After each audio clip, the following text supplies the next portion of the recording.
আসসালামু আলাইকুম। নিয়ে আসলাম আজকে আর একটা নতুন ভিডিও আপনাদের জন্য। এটা হচ্ছে আমাদের মঈনুদ্দিন ভাই, যিনি খুঁটি বানানোর কারিগর।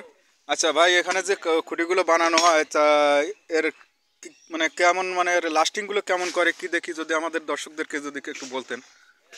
লাস্টিং তো দেখা যাচ্ছে বুঝে আপনার আছে কাজে লাগানোর পরে দেখা যাচ্ছে নিম্ন 20-25 বছর তো পার হয়ে চলে যাবে।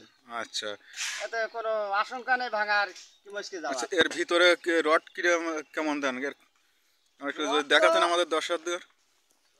এই যে খাঁচা বেঁধে দেন? বান্ধা আছে এগুলো, আবার এগুলো দেওয়ার আবার পরে শুনি যে অন্য অন্য জায়গায় যে তারা খাঁচা বাঁধে না, এমনি ডাইরেক্ট একটা রড ফেলাই দেয়, দুইটা রড ফেলাই ওটা দেয়। যেমন কাজ সহজ করি না, সহজ সহজ করি না ওই যে। যে আপনার পিছনে ওইগুলো কি শব্দ, ওইগুলো দিয়ে কি আপনার খুঁটি হবে? হ্যাঁ, ওগুলো সবের ভিতরে দেওয়া পড়বে, প্রত্যেকটার ভিতরে একটা করে।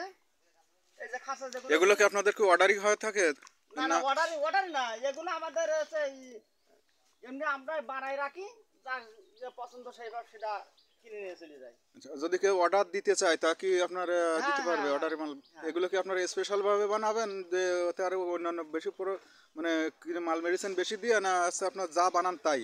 না, যদি অর্ডার দেয়, যদি সে বলে আমার এরকম প্রয়োজন, তা সেইভাবে আমরা বানা দেবো। আচ্ছা আচ্ছা, এখানে আপনারা কতজন কারিগর আছেন? এখন আপাতত আছি তো 12-14 জন। আলহামদুলিল্লাহ। ভাই, আমরা যেটা বলছিলাম যে দেখেন কি সুন্দর এই যে বানানোর, খুঁটি বানানোর যে পদ্ধতিগুলো, যে দেখেন সিমেন্ট বালি খোয়া, খুঁটির সাইজগুলো, ফিনিশিংগুলো খুবই সুদক্ষ কারিগর দ্বারা আমাদের এইগুলো নির্মাণ করা হয়।